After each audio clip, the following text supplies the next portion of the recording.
Okay, with no further ado, I introduce Paul. He wrote a wonderful book called The Doryman's Reflection and also one called Swimming in Circles. So if you're wanting to read more, I recommend highly his books. In case you couldn't see it, our room here in Lubec is totally full, and I think there's some good, uh, varied perspectives present. Okay, thank you. Thank you, Paul. You're on the spot. Yeah. Okay. Yeah. And my books are at the library there.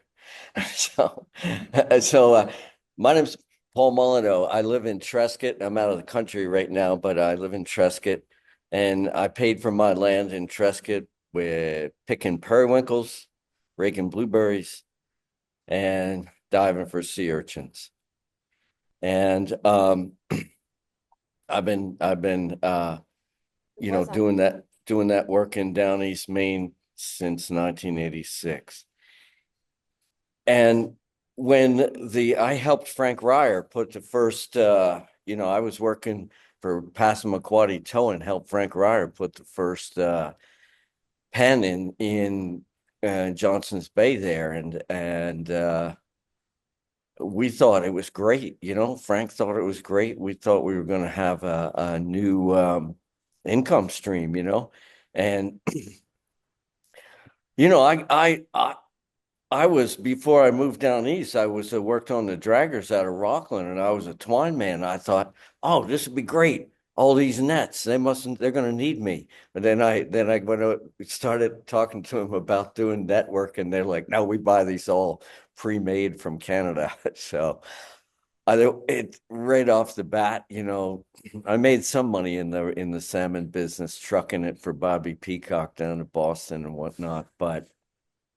Um, by 2000, I was pretty much writing for a living. And one of the things that Sebastian told me was that that the industry would get biofeedback if they were pushing the capacity of the bay too much. And in 2000, we got biofeedback big time, when they had to clear the bay from the ISA.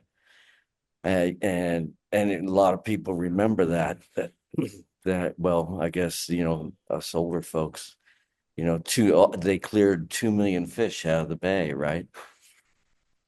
And then there were some foreign companies bought out, had bought out like the Harrises and the Premiers and the Ryers that had been bought out by Heritage and Stolt and Fjord. But then there was, I think it was 2004, there was a court case that put limits on how, stocking density, fallowing, and all that. And those European companies said, we can't do it. And, Sebastian probably knows this history better than I do. But, at some point there, Cook took it all over. And, since then, we've got them. And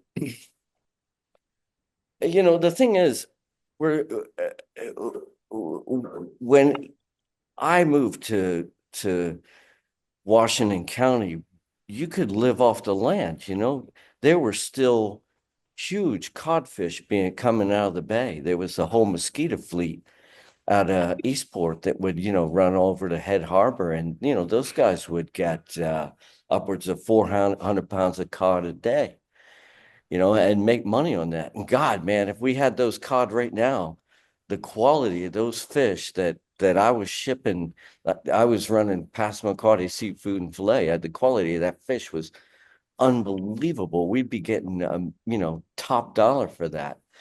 But what we got now in the bay, you know, we've got our scallops, fairly sustainable, not the levels that we used to catch back in the 80s, but it's sustainable now.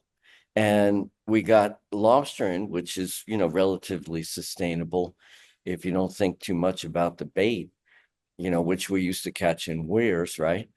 But this salmon industry is not sustainable. It's not contributing to our food sovereignty and our food security in Down East Maine, because it's basically, you're counting on forage fish for feed being caught in the global south, largely off South America, Africa, India. And it's what impact it's having on wild fish, I don't know, you know. Like I know that the cod went away when the salmon farms came, but that's corollary. There's no research on that. The herring don't come in anymore. So those weirs that were operating off Pleasant Point and up in uh, Gleason Cove on the St. Croix River there, those all, they're all gone because there's no fish coming up in there anymore. And what an impact it's had on the wild salmon. Well, if you look at what Alexandra's going to talk about, that's all negative.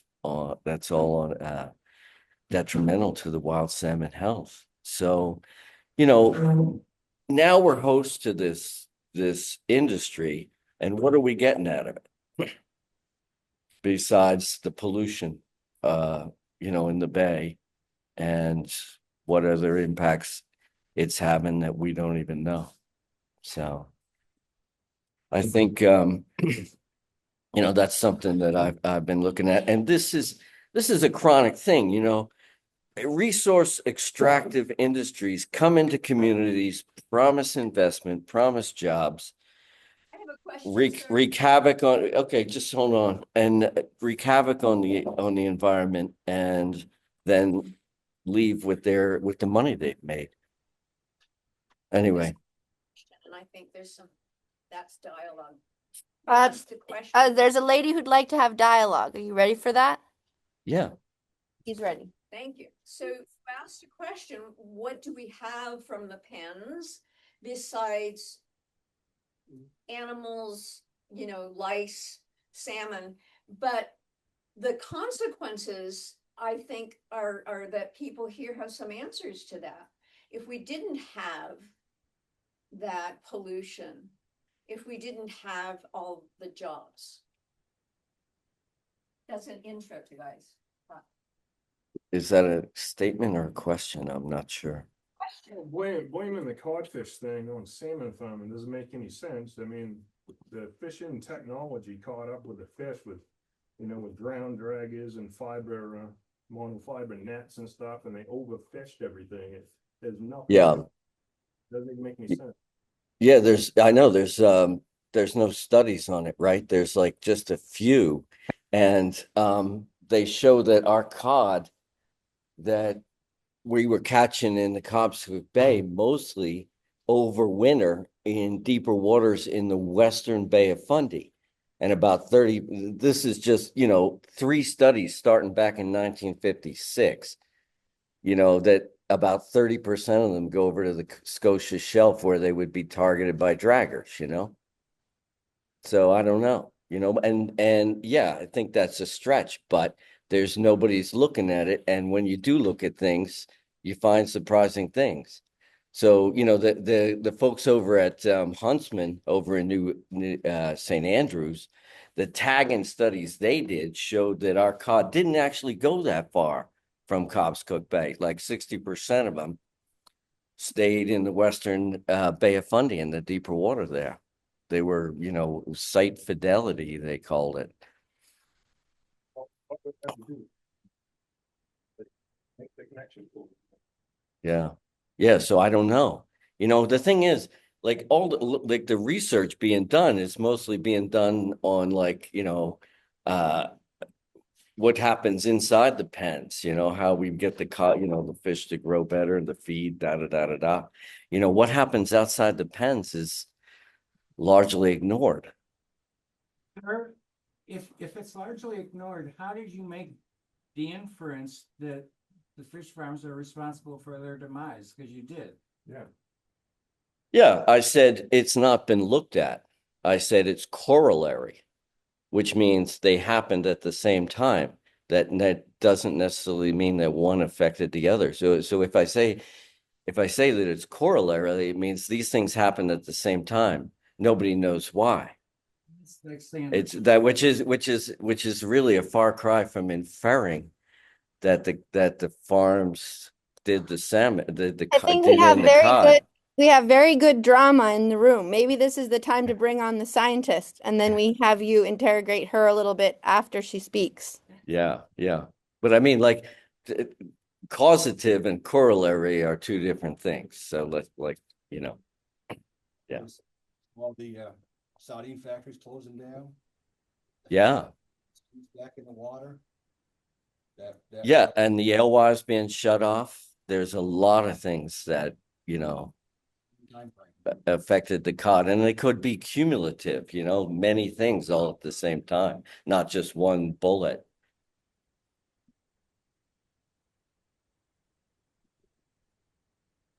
All these herring factories that closed up shop, they closed up shop before there was any salmon farming in the Bay, period. So Yeah, that was largely a change in the fish, in the way the fishery was prosecuted and where the fish were landed, you know. It just became more consolidated. So um, so the question is, maybe Paul, will you introduce Alexandra to give her presentation, and then we go back to more dialogue, and in the meantime, I can see if I can fix the audio so that the Zoom can also hear the room. Does that sound like an okay plan? Sure. Do you want to talk about how you met Alexandra, or what her work has meant? Well, yeah, I first crossed paths with Alexandra's work when I was writing about the salmon farming industry, and she was already in the early 2000s working to confront the industry's impact, because different from us in British Columbia, they have an extremely viable wild salmon fishery that was being impacted by the salmon farms in very demonstrable ways. And she, as a scientist, was able to prove how the industry was impacting their local fisheries. And her work has led, you know, along with other people's work, has led to salmon farms being taken out of many of the waters of British Columbia, and a rebound of the wild stocks. So that's congratulations, and thank you for your work, Alexandra. Okay, I guess I'm time to jump in. Yeah. The salmon farming industry must have really have their eyes on you guys and your coast, because on this Zoom are some people who regularly slander me on Facebook, Lance Stewartson, Hugh Mitchell. They're from places where the salmon farming industry has been removed. In Hugh's situation, Washington State took out all the farms, and in Lance's situation, major areas like the Broughton Archipelago and the Discovery Islands have taken out the farms. I also see communications people here, and I guess some people from the East Coast. So what I'm hearing in this beginning of this presentation is something that happens a lot with the salmon farming industry when they come into naive communities. They'll say, we don't know anything. They'll say, you can't prove it. They'll say all kinds of things about me, which, you know, really I should have dealt with at the beginning, but I ignored it and kept publishing science in the top journals of the world about sea lice, about viruses. And try as they may, they never were able to get any of my papers retracted. So slandering on Facebook works because there's no adjudicating on that. But when it comes to scientists evaluating their refute of my work, they have been unable to land a blow. I'm almost certain they're recording, and should I say anything that they might find litigious, they will come after me. So clearly your coastline is must be good for the big players here, the big salmon farming players. And I'm really sorry that this is happening to you. It's a very, very difficult fight because it's not a fair fight. You will not be given access to the farms. You will have to guess from the outside.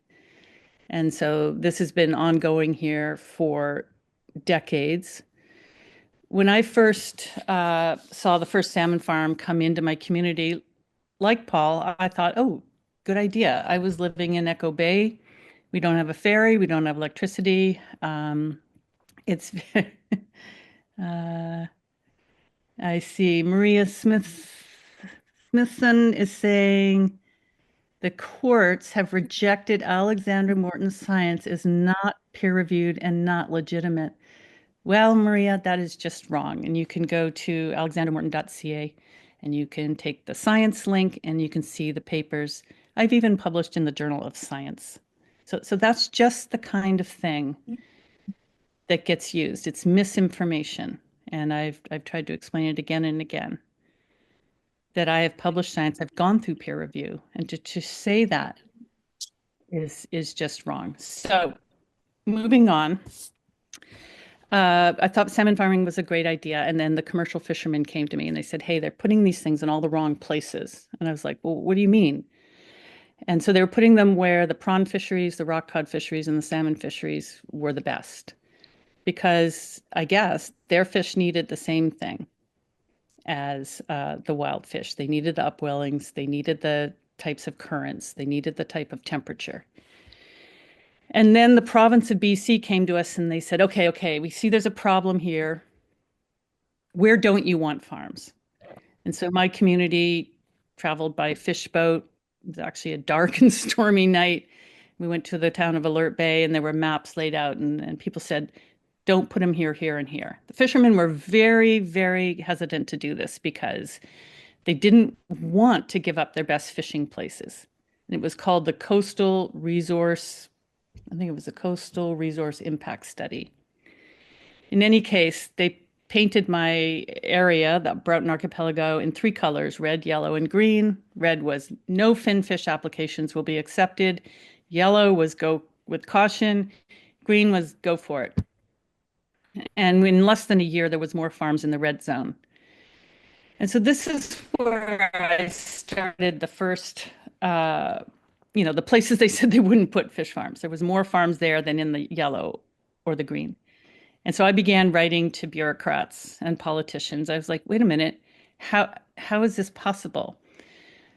Well, they said a number of things that weren't true. And then finally they said any application that predated their study got basically grandfathered in, even though there hadn't been farms in many of these places. So they were new.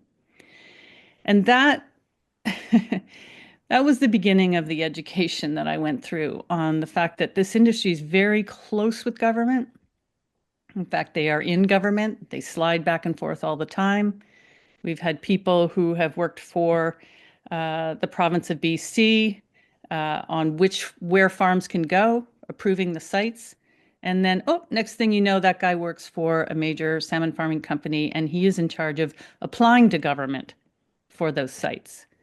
So, it's the same person doing the job on different sides, which fair enough, it's not illegal, but it was very difficult as local people to just really understand what was going on.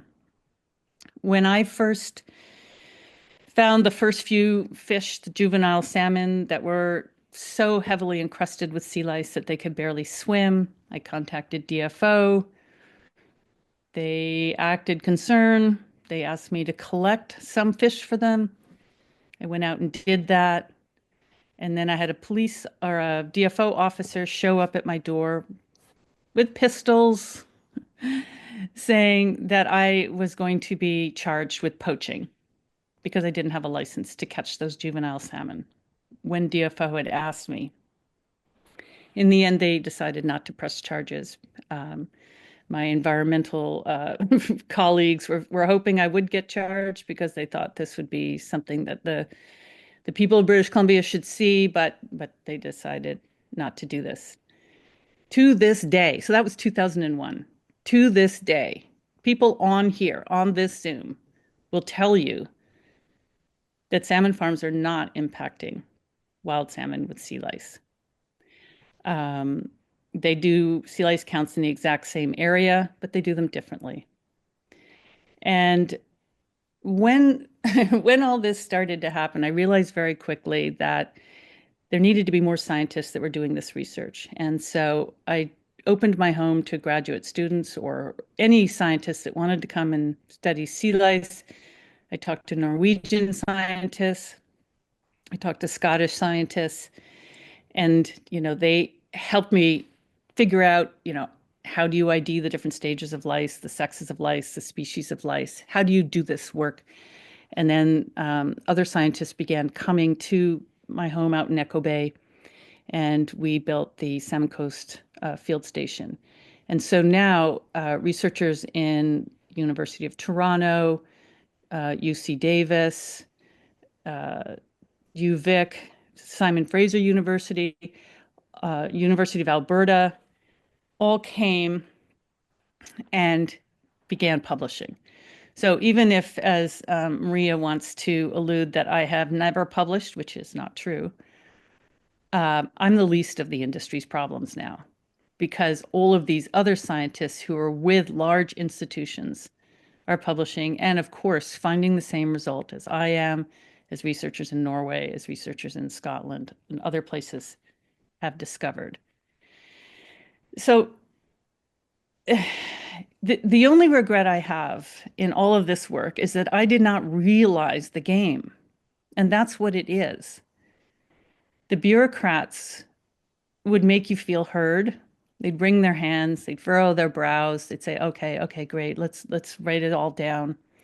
And then you go away and nothing happens. And then there's more farms and more farms and more farms. And the same with the politicians. Politicians who came to my home and said, this is a serious issue. We understand this thing can't be on the migration route of wild salmon, which is where we started. We didn't say get out. We just said, you got to get off the major migration routes, or you got to get off some of them. As soon as these politicians got into office, there was some like unseen hand that was involved, and suddenly they would do nothing. And so it was a real education that if you want to deal with this industry, you are going to have to look for the lever. Who can turn this off? Because doing the science, and then eventually I started going to court. I took this industry to court 5 times. I never lost. Didn't change anything. I got involved in activism because I thought, well, the politicians need to really see what is going on here. They need to see how many people support wild salmon, how many people want this industry off the migration routes. We were at the time one of the biggest environmental demonstrations on the legislative lawns in Victoria in 2010 called the Get Out Migration. We had 5,000 people there. It did nothing. It wasn't until we actually occupied the farms with First Nations, and they took the lead, and I was just support. And this went on for 286 days during the winter, which is a very, very difficult thing to do. But the industry was careful of First Nations because they knew they needed their permission to operate in their territory. And while they had ignored First Nations saying, we don't want you, we have zero tolerance, with the occupation, there came a major change. One was the First Nations of the Broughton Archipelago got into an agreement with the 2 big companies, Cermak and Maui, and the provincial and federal government to do research in the farms, to actually take farm salmon out of the pens and test them for disease and pathogens. Nobody's ever done this work before. Nobody's ever published on this work before. And the agreement was that at the end of this period of several years, the First Nation leadership would decide whether to get rid of all the farms or not. And in the end, they decided to get rid of all the farms.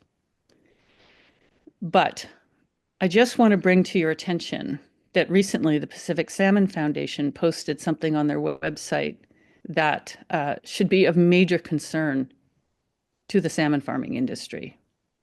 And that is, Dr. Mitchell, that the virus, Piscine orthoreovirus, called PRV, which is now in a lot of salmon farms, I think is fair to say.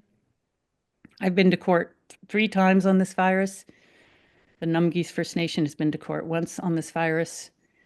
We all won the judge's opinion that DFO need to consider that this virus was a disease agent. It's very important when a pathogen is described in the salmon farming industry. Is it causing disease, or is it just a pathogen that is there and is harmless? Well, the industry and some government scientists said this virus was harmless. They said this virus was endemic to British Columbia. But other researchers, including in DFO, but elsewhere, discovered that it is not from the Pacific, that it came from the Atlantic, the North Atlantic. It came at the time when we got 30 million Atlantic salmon eggs.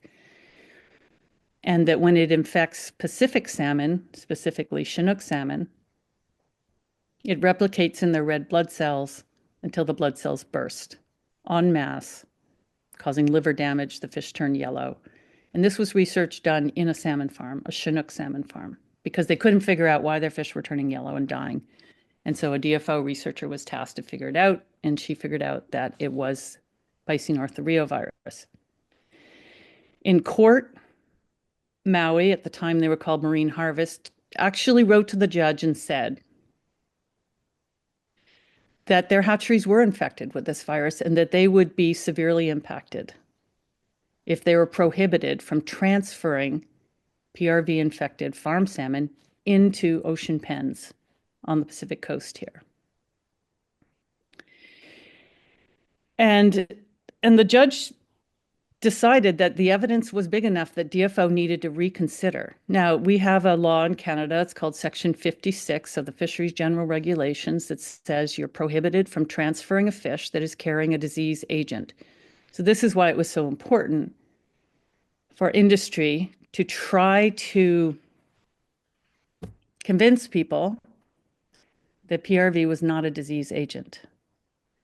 They said it is not causing the disease heart and skeletal muscle inflammation in Atlantic salmon, and it's not causing any disease in Pacific salmon. It's really not a problem. And so for 20 years plus, farm salmon are not being screened for this virus and have been going into the Pacific Ocean. So on the Pacific Salmon Foundation website recently, they allude to research that was done by First Nations, the First Nations who decided to get rid of the farms, eventually from the Broughton Archipelago, did research in the farms. They hired the best fish health scientists that they could find. And in a very innocuous little sentence, the Pacific Salmon Foundation says they found the disease caused by this virus in many salmon farms. I hope personally that this will end up being a class action lawsuit. I mean, to allow a virus to spread into the ocean, we all know is just wrong. But there's been other things that have happened as well. In Canada, we have the Access to Information Act, which allows you to go on a website, and for $5, you can order the conversation between government employees on a certain topic over a certain time period. It's called the Access to Information Act.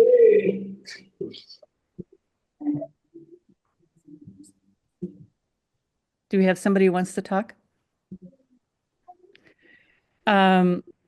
And so one of the people I've been following is Dr. Simon Jones, because he's now retired, but he was a DFO, the lead DFO parasitologist.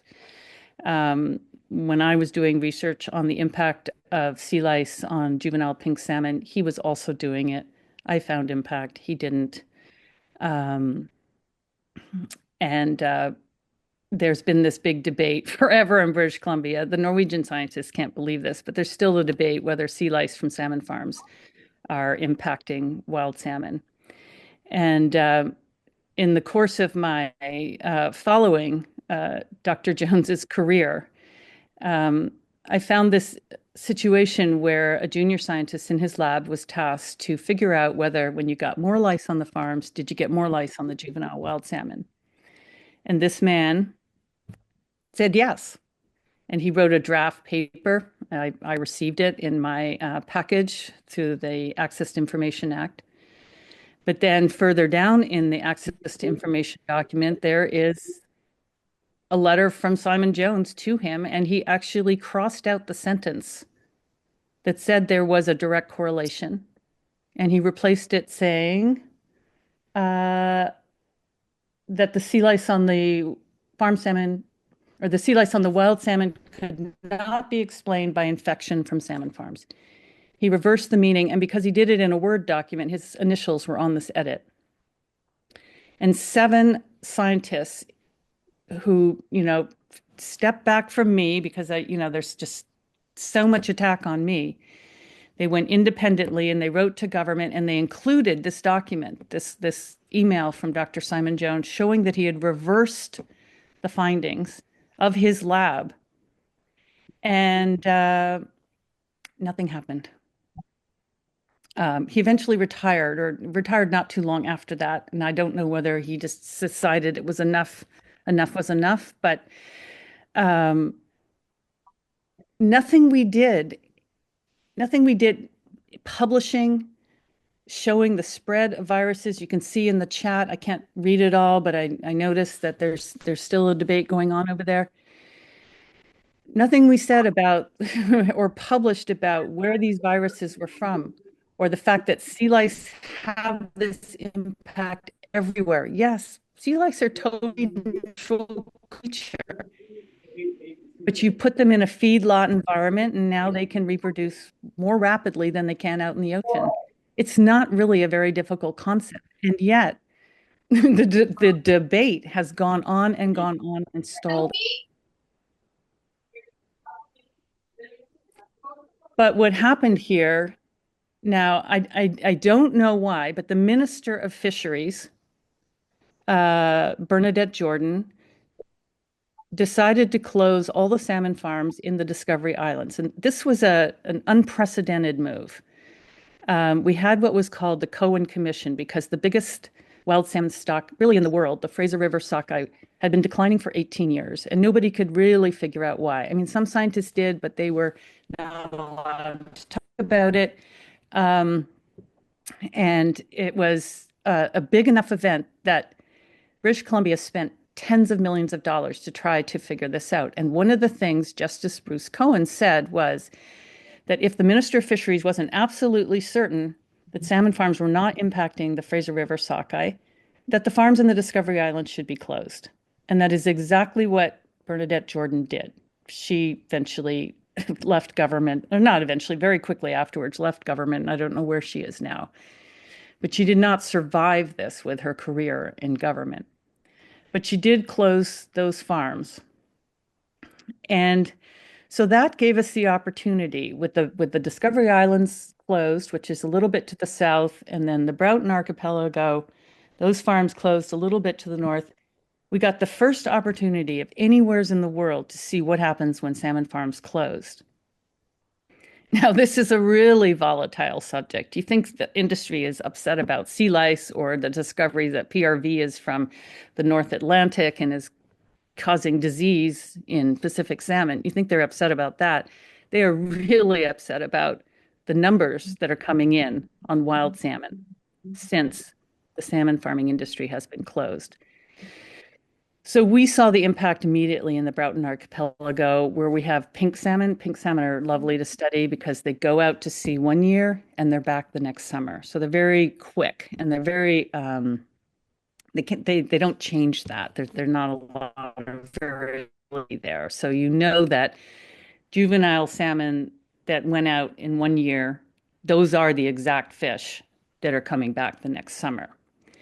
And we saw in the a little river called the Hatter River, which was near a huge farm called Glacier Falls, owned by Maui. And then they would pass a Cermak farm at the Birdwoods, and then they would pass another Maui farm at Wicklow Point, and then several other Maui farms as they tried to make it out to the ocean. That run began increasing exponentially as soon as the fish were not going by the farms. Then in 2024, we had a huge run in chum salmon that came back. So this was the first generation that had gone to sea since the farms were removed. And then last year, the sockeye, this was a generation that had not gone through the salmon farms in the Discovery Islands. They returned at numbers that were 256% higher than their parental generation, the brood year. I'm very curious what this year will look like for the Fraser River sockeye, because this is the big generation. This is the run that, you know, everybody waits for because they have in the past produced tens of millions of fish. I wrote a report and put it on my blog, and I will put a link here later. But I looked at all the times that salmon farms are removed in this area, in BC, and compared those returns to returns in other areas where there's still salmon farming. And the picture is quite interesting.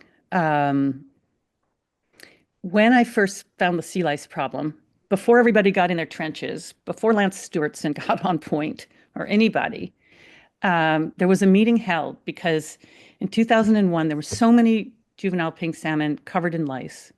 And when I wrote to the Norwegian scientists and I said, what does this mean?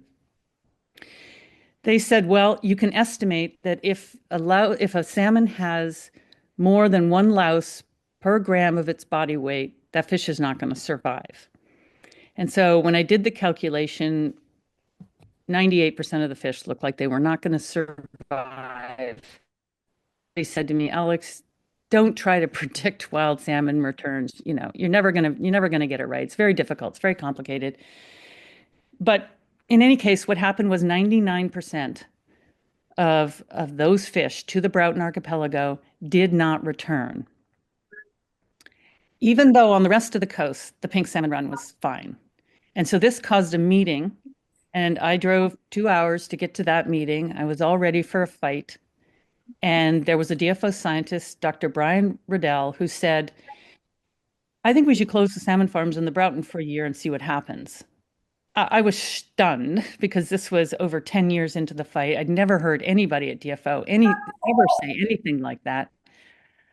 And in the end, the provincial government enacted the what they call it, the Pink Salmon Action Plan.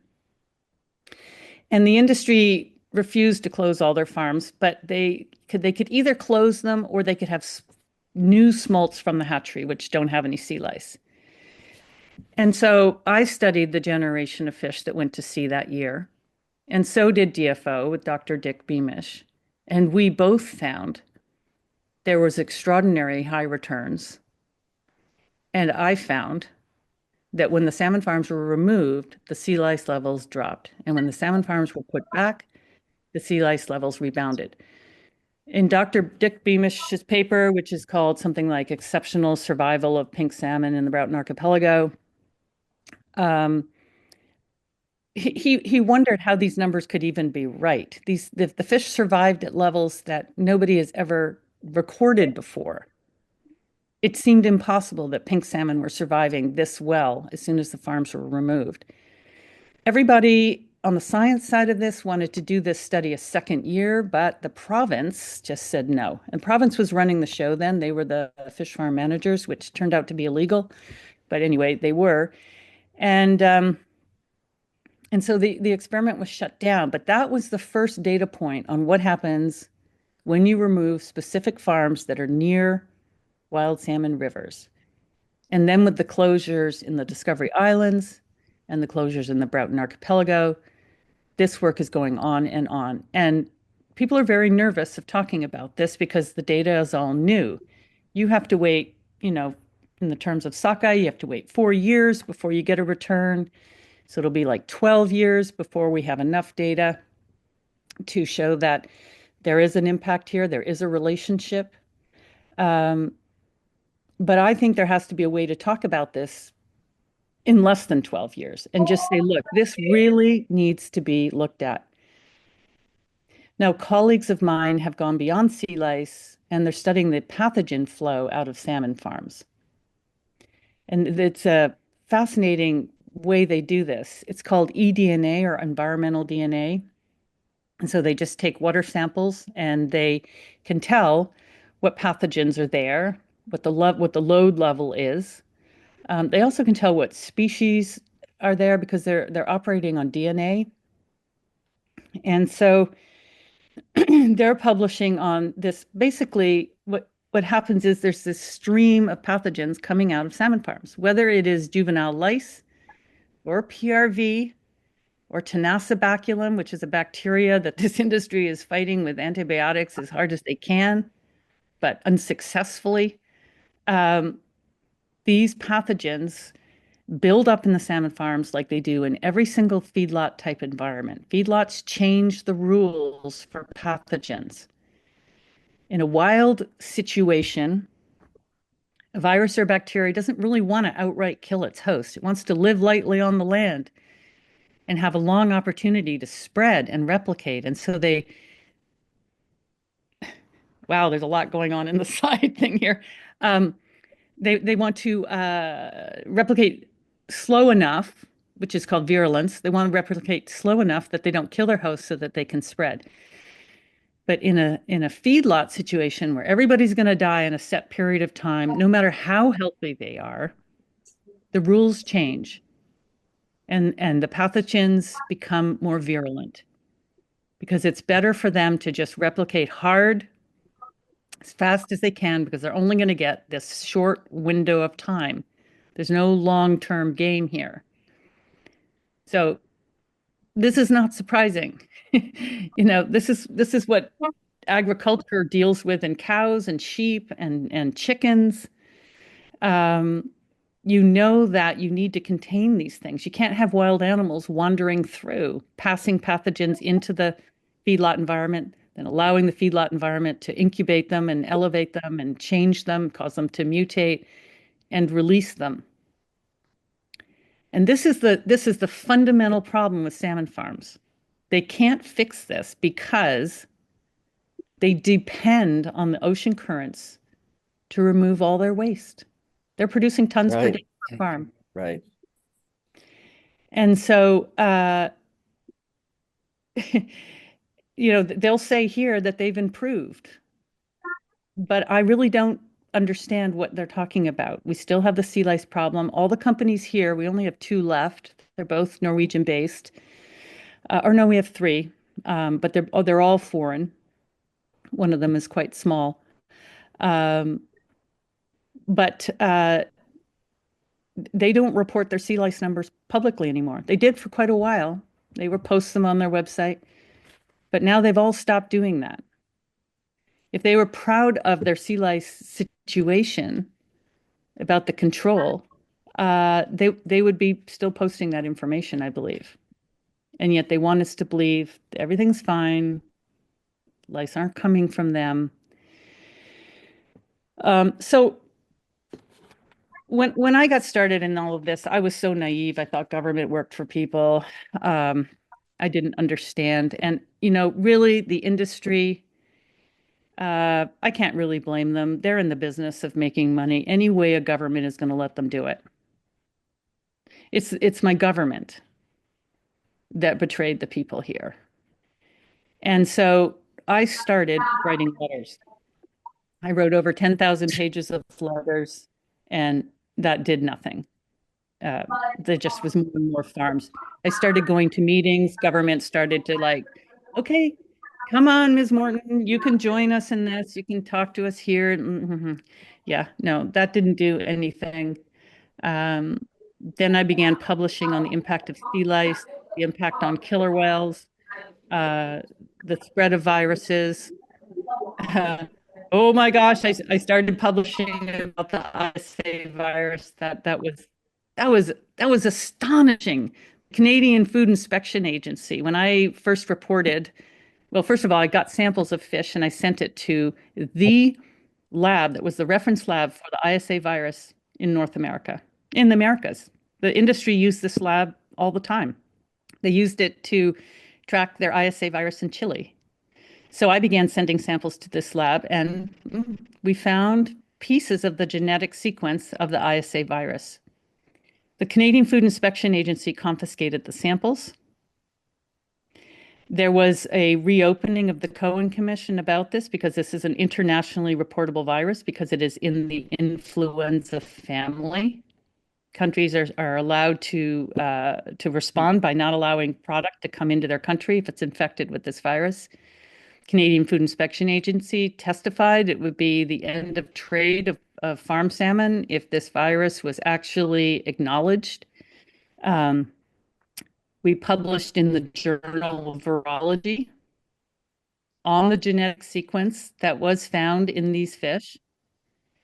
The Canadian Food Inspection Agency stripped the lab of its certification as a reference lab for the ISA virus through an international body called the World Health Organization for Animal Health.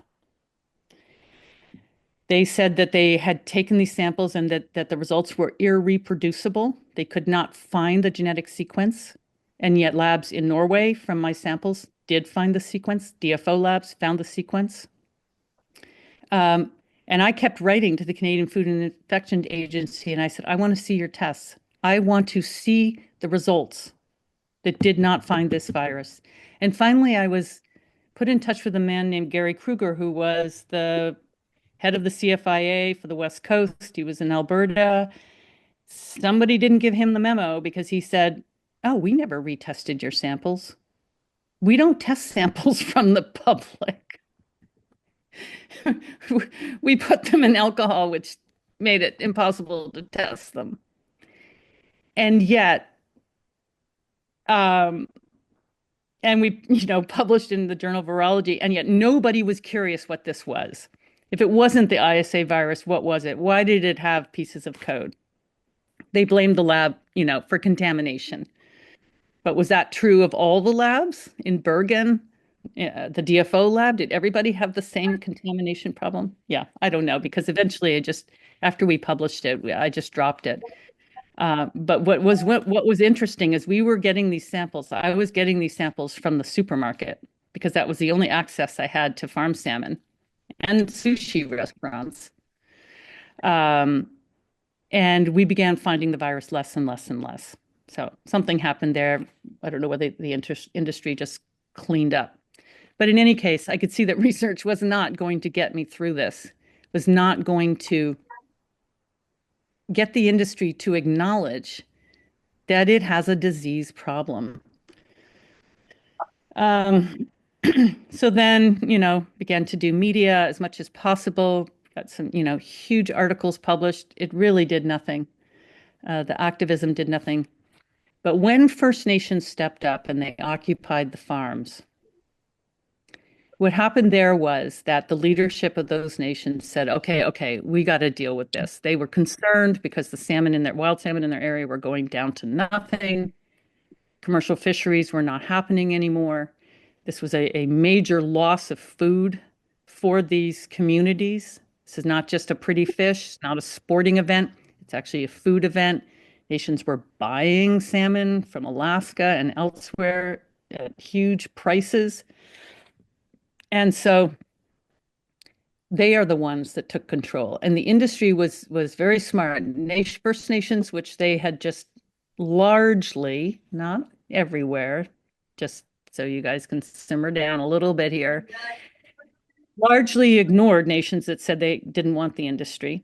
And now they began to enter into benefit agreements, and different nations have different amounts. Some of them were pretty cheap for the industry, but others were very expensive. And that's where it sits now. The only place there's still salmon farms in British Columbia is where First Nations are being paid to allow them to continue there. But I listened to some of the talks that people like Simon Jones are giving these First Nations, for example, on sea lice, and they use the word like uncertainty. They're uncertain where the lice are coming from. They're uncertain of whether this is impacting wild fish. They're uncertain. And I can see if you were a community member where you have relatives that have jobs in the industry, and you're listening to this old white guy saying, from DFO, who is a scientist, saying he's uncertain, well, it'd be easy to believe that it's an uncertain thing.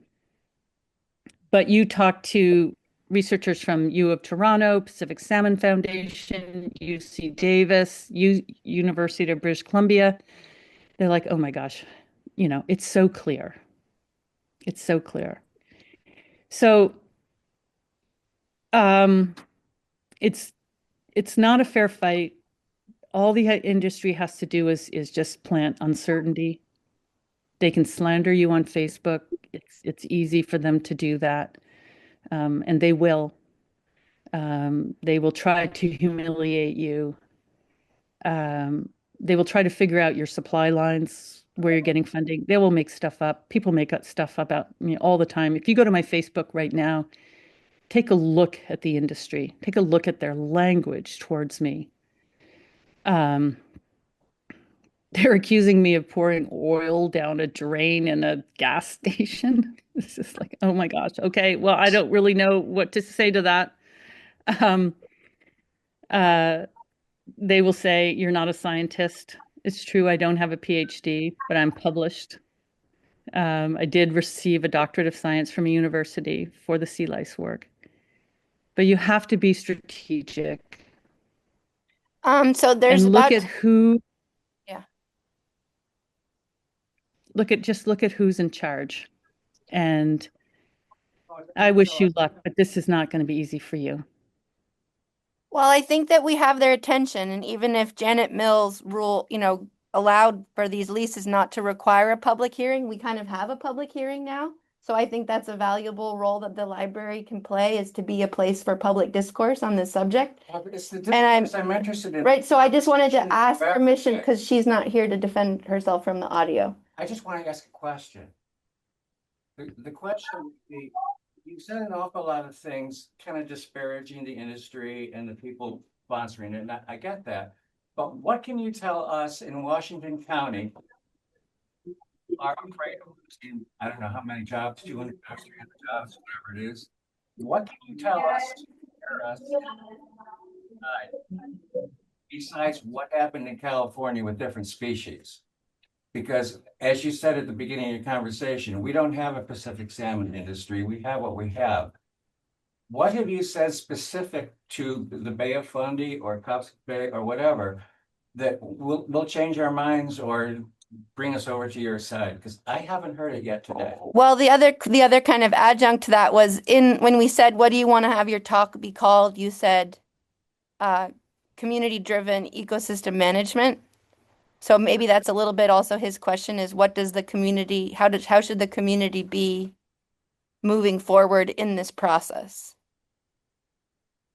Well, that's up to you. I mean, I spent close to 40 years not dealing with California, that's why it's British, which is in Canada. But I did travel to the East Coast of Canada and talk to lobster fishermen who were very concerned. But I was brought in to talk to you about my experience. I am not going to fight this battle for you. It took most of my life and a lot of other things from me, but this is going to be up to you. You need to just look at this and decide, do you want to build an industry on land that, I mean, if the salmon farming industry really wanted to fix this, or the fish farming industry really wanted to fix this, if they really wanted to behave like farmers, you would start by farming algae in tanks.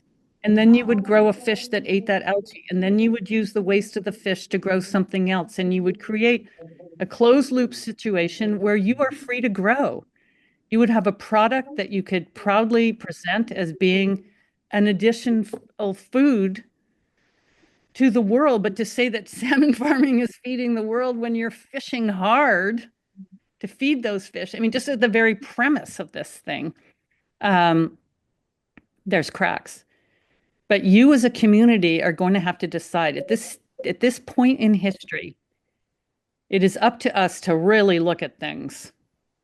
And if you don't want to take the warnings from around the world, I mean, there's nothing I can do about that. This is your business. You will have to figure it out. And I wish you, all the best with it. We thank you so But much, the other Alex. thing I want Oh, yeah. super quickly, I wrote a book called Not on My Watch because I wanted a record of all of this that had gone on, the disease, the hiding the disease information, blah, blah, blah. And the publisher was very concerned that I was going to get sued. But the industry never said anything about it, except about Black Cube. They did freak out about that a little bit when they had boats with blacked out windows following me around. But it's all in there.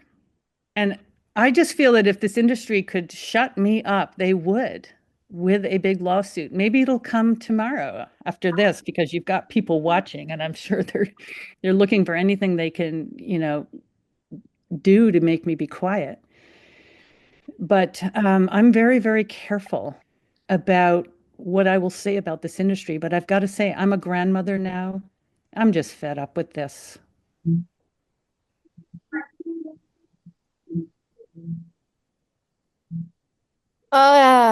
Somehow I can't become host. Also, my mother was hacked this morning, and also the computers in my office were hacked this morning. So it's a real bad computer day. So I don't. That's a coincidence. Incidents. Yeah. Oh, wait, we got him. You can be heard, Dwayne. Do you want to make a reply? Sure. Alexandra, thank you so much for what you've done. I work for one of the organizations that's helping to host this event, the Downeast Salmon Federation. We're based in Washington County. We originated from angling groups here in Washington County, and we're super concerned about this industry and its impact. And what you're doing to present the facts as you know them is very, very helpful and important. The facts that we can represent about the Bay of Fundy, about Cobscook Bay, about Machias Bay and elsewhere are also consistent with some of the findings that you're reporting. We don't have as much data, but we do have data that show escaped aquaculture salmon arriving in our rivers and potentially interrupting the recovery of wild endangered Atlantic salmon. But what I really wanted to address was the question from one person in the audience: what about the wild fish, or what about the jobs and so on that we need to desperately recover here in Washington County? And this is not a new problem. This is a very long-standing chronic problem that people have essentially tried to give up on. And we're being told you must give up on wild fish. There's no future in it. And that's a bunch of BS. And all you have to do is look at a report that was written in the 1860s when the first U.S. Fish Commission was established. And what they did was to come we're very fortunate to have this document. They came after they created the Woods Hole Oceanographic Institute. A fellow named Spencer Baird, who was hired by then Ulysses S. Grant, came to Washington County, sailed here, and he came up with both the a list of the problems and a list of the solutions. And those solutions remain the same solutions that we're trying to implement now. But the point of that is that we know how to do this. We know that we can manage our wild fish better, and government has failed us. Truly, that's been the issue. So that's why non-governmental organizations such as the Downeast Salmon Federation exist and have so much popular support. And tomorrow, I would ask all of you to come to our wild fish celebration in Columbia Falls, where we are consuming and celebrating a wild smelt fishery that is local and commercial, and a heritage fishery that can be recovered beyond what we've already accomplished. So don't give up on wild fish. Don't give up on them as a source of employment. And we're certainly not here at Downeast Salmon Federation. We go well beyond just endangered Atlantic salmon in our work. We're looking at alewives and all sea-run fish, which are the food source for cod and other fish. So please join us tomorrow in Columbia Falls. We'd love to see you there and help you learn more about what we're doing. Thank you again, Severin, Paul, and Alexandra. Thank you, Dwayne. We want to give Paula one more last word. Well, I would say, like, to my neighbors, you know, we had a logging industry, and Ralph Kinney and Gary Lasky logged my land. Buddy Mahar logged my land. And where are they now? That's been consolidated and those jobs are gone. We used to rake blueberries together. And where's that now? That's all automated and consolidated and gone. So where do you think salmon's going to go? If there's whatever jobs are there are only there until they can automate them out of existence. And when they get too much biofeedback, if they, our salmon farms in Maine are actually marginal part of Cook's global industry. And if it's not profitable, they'll be gone. And what are we going to have left? I think that what Dwayne is talking about, and what a lot of us remember, is that you could make a living off the land in Downeast, Maine. You could feed, you could eat plenty. And and make not great money, but enough that it was sustainable. But that's all gone. And I don't think that salmon farming is not sustainable because it's dependent on wild fish. It's dependent on taking fish from South America and Africa out of the mouths of people who need it to grow salmon for people who don't need it in the name of food security. And I would say, too, look around at the heavy hitters that are coming in on this call. And they're not there for you. They're there to protect the millions of dollars that their bosses are making.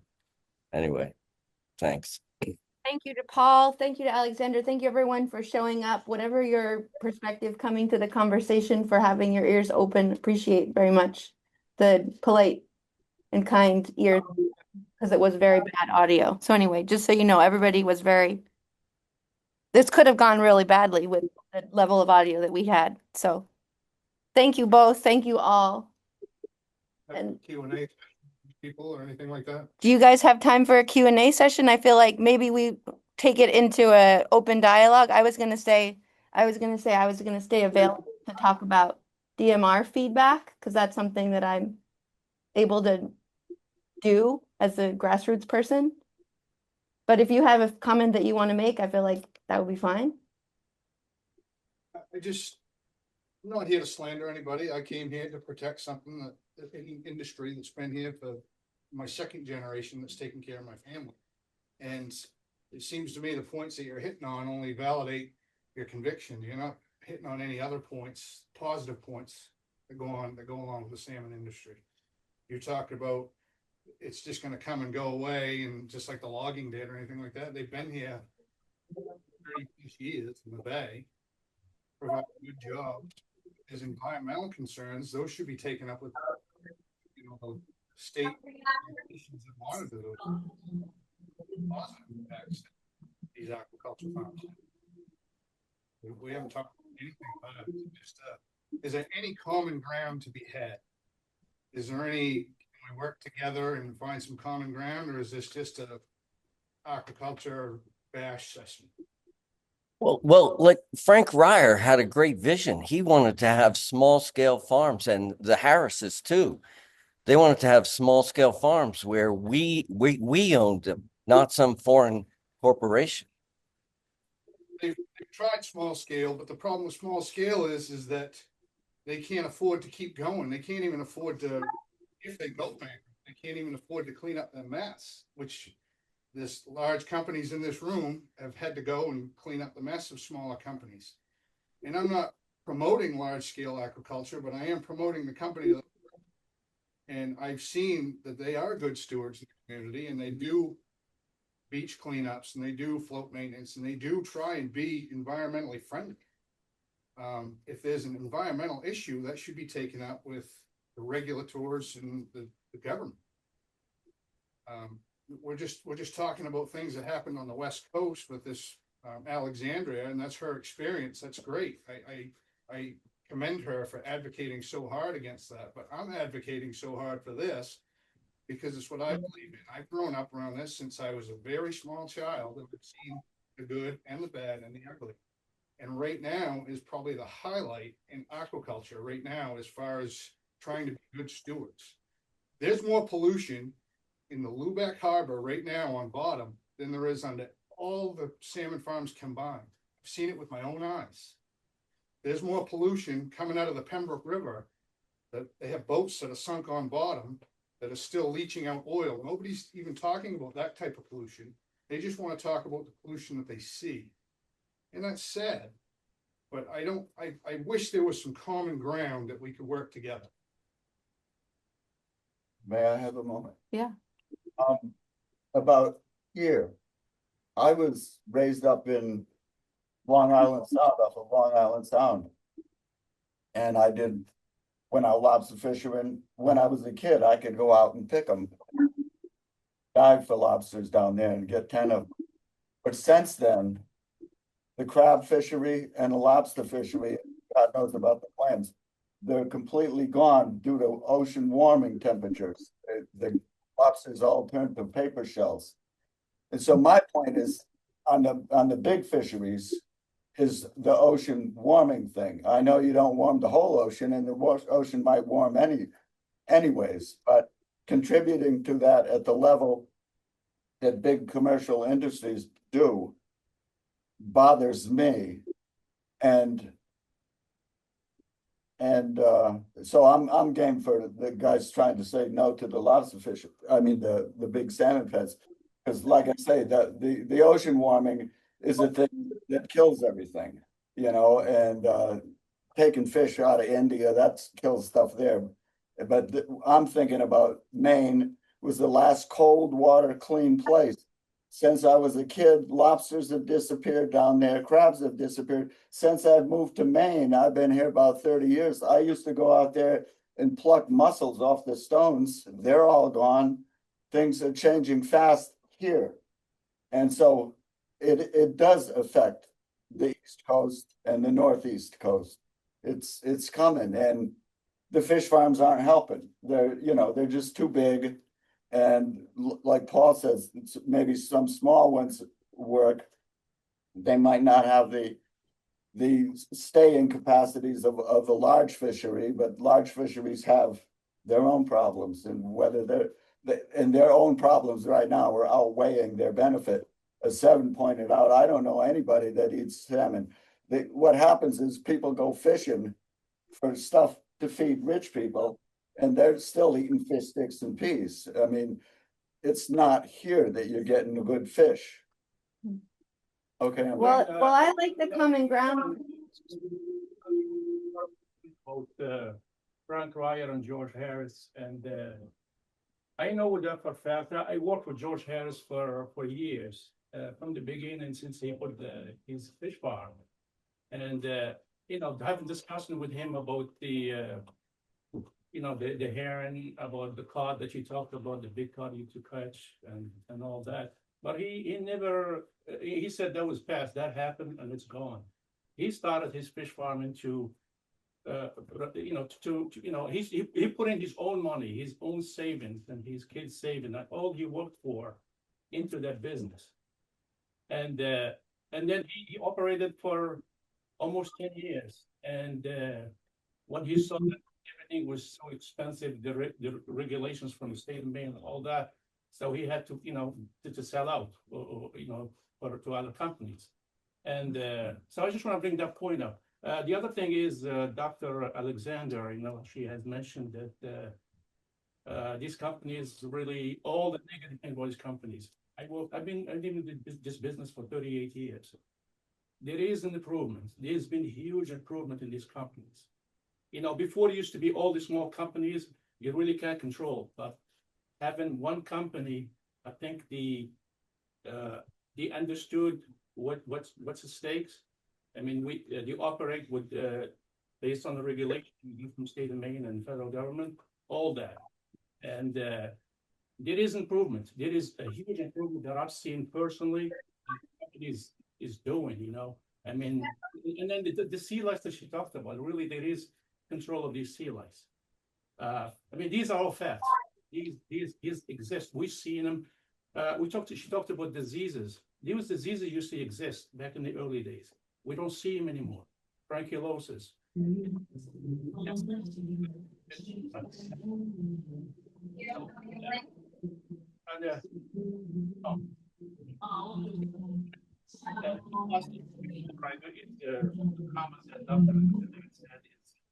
We all took the time and see what she had to say, and everybody else, for her to label this community. Small community doesn't eat. It's really venerated. Professional. I apologize. I'm here. So, I have the question that's never answered. Personally, being on the West Coast, all her research is about the West Coast. Okay, there isn't that type of, I'm aware of that type of research here on the East Coast. Okay, and the other thing, I was also a student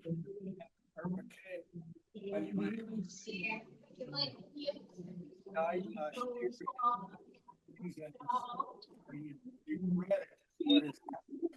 Salmon farming industry in this area, and that's regret that he was the initiator. Okay.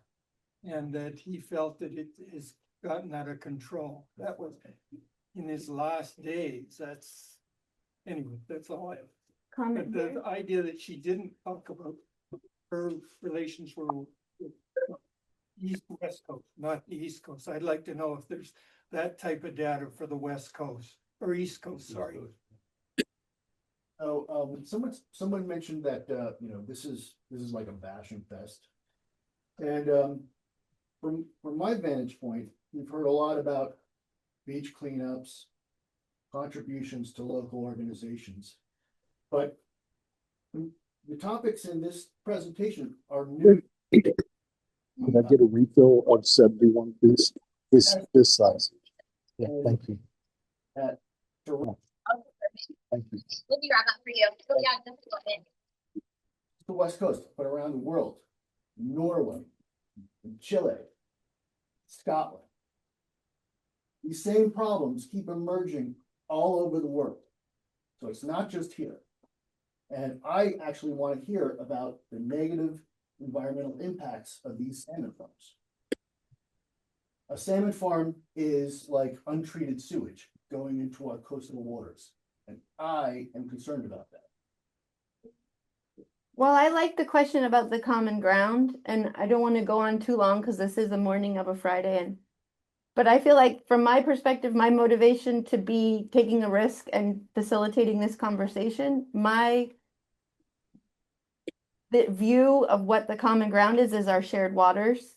And the fact that when I went to the conference at UMaine Machias, right before COVID, 2019, it was about ecosystem-based management. And it was 3 days of presentations of scientists showing the cold water of Downeast, Maine as a refugia for all the native fish of the Atlantic seaboard, that we have basically the best chance for recovery of these wild fisheries of anywhere along the Atlantic seaboard, that this is actually a place with tremendous historical abundance, with marine productivity of global significance. That's because of the Bay of Fundy and pumping. That's because of these tides in these estuaries. That's because of the cold water from Labrador. That's because of the warm water. It's because of the upwelling. It's what made the cod. That was what I was taking on board from these scientists who were coming here to celebrate what is possible here still. So I just want to say, from my perspective, the common ground and where I hope that this dialogue can go is how do we work together as a community? And this was the topic that Alexandra gave to her talk. How does the community participate in the management of an ecosystem together? One more thing. Steve Hedlund is from Cook is here. He's the director of public relations. What are your thoughts about this? I think we're an open book. If there are Okay. any questions or concerns, All right. come to us. We give tours all the time. I've spent most of my week What are your coordinating opinions tours for about all next these week. issues that they're bringing up, though, about the sea lice and the pesticides? We don't even have pesticides. I'm concerned about what's happening here in Maine. We don't use chemicals at all. Okay. We hardly ever use antibiotics. All right. There was a cyclomethrine incident a few years ago. Many years. Many years ago. Okay. All right. That's we're talking about the improvement that, Okay. the industry has done. Good. But, Uh-huh. and I've seen it, from day one. Our regulations are a lot different than Canada. There's a lot of misinformation out there, as you just pointed out too. I mean, Okay. you could have some misinformation. There's also peer-reviewed journal science out there too. I agree, but Hasn't we been see this tested stuff for- firsthand. All right. 80s, 90s was horrible. I was there, it was horrible. Every industry has a problem, whether it's the chickens with the That's eggs true. a few years ago, That's true. whether it's pork, but that you get scientists and veterinarians together and they deal with the problem. I mean, these guys are UFO conspiracy theorists. They're not scientists. No, Like, they're not. One of them They're is a not. scientist. We have a I think lady it over here. is, an anti salmon, like the group here. And like Wayne was talking about, why do we encourage to have anti industry logging, that took away, your stuff from, in the past, why people made a living logging right here, they don't do it anymore because it's gone. The big companies are coming in and taking over the logging industry. Why we don't see that? Why don't see anti-logging? Bring it back like it used to be. But the fact is that we can survive in a totally different generations and the demand of stuff. So that's what took place. So if we're gonna talk about salmon, anti-salmon, about these companies, the industry, I think we should really rethink hard and see all the industry that's out there. That's diminishing, from there to new thing. So go ahead. So I'm not a fisherman, I'm a teacher. And probably the most important thing that I see here is people listening to people and having dialogue. I'm so thrilled that everyone who's here is here. And I think it needs to continue. Yeah. And I think it needs to be more public. And I think it needs to, it's such a multifaceted problem for all of us. And it's economics, and it's livelihood, and it's education. And so maybe this could be the beginning of that for all of us, to bring many people in. So it is a community, not just one-sided. Everybody. That Can I- seemed like Can I just point something out, Smith, Severn? Yep. What the last fella just said, and going back to what I said earlier, the state facilitates this. Reed Wilson, who was one of the big handliners out of Eastport back when we had fish, he blamed the state allowed the draggers to come into Cobscook Bay and, you know, get bycatch, and you know, that damaged the fishery as well. You know, they were catching the small fish, haddock and cod, and throwing them over dead. So, and who's the fella who's working for the salmon farms who's talking about common ground? Hey, Who? hey, So Yeah. I was just wondering. Yeah. I mean, yeah, man, that's it exactly. Right. But like salmon farms that work for the whole community, not just a couple of people, and a shrinking number of people. Thanks. Well, thank you everybody for coming. And I hope that in the next session, there can be more of you guys come back again too. I really appreciate it. The event that Dwayne talked about tomorrow, that's really a good feed with deep fried smelt and potato salad. And we made 25 gallons of blueberry sauce to go on the for our blueberries. So then there's a very nice time. are these meetings all gonna be at 10 o'clock in the day, or we have some? Well, the one on the next one is June 2nd. The next one after that is June 12th, but the one in May 31st, it's a Mallet Brothers concert that's on a Sunday. And the one, the LY Festival is on a Saturday. So they are, But those aren't discussions, are they? both of them have some part of a discussion. We're trying to also make it a little fun, and there'll be free food, preferably wild fish food. But yeah. And they'll all be on Zoom, so you can listen to them, you know, at a later date if you want. Hi, yes. So my name is Robin, and I was contacted by Mr. Headland a week or 2 weeks ago, actually. And there seems a lot of interest in continuing this discussion. And the library is providing that space for that discussion to happen. And it seems to me that as the provider of the space, not the initiator of the conversation, maybe Mr. Headland and you, Severine, could speak after this and maybe figure out how to offer Cook, for example, an opportunity, and Greenhorns to continue that conversation together. Seems like there's a lot of people who Do a presentation just like you're doing on here. Oh, it's a free country. You know what I mean? Yeah. we've offered that, right? Yeah, and the library has been very kind and has offered us to recommend speakers to. I mean, like this the same time, like you could get up and do a presentation on. Right, and anyone, right, yep, they have kindly offered that, yep. And will you follow up on that and do it? Because I mean, I'd love to hear that too. Sure. I'm new to the area, and one of the things I love about this is just like with the data centers, I mean, Mainers seem to see when something's not good, you know, or if it is, like, let's hear the whole story. Well, it'd be great to work. It'd be great if that data center process would be also something that, you know, Cook probably has a perspective on. That probably wouldn't be good for the salmon either. So that's another element of being together in a community. Anyway, moving on. Thank you guys all for coming. Have a lovely day. Thank you. Thank you, Paul. Thank you, Alexandra.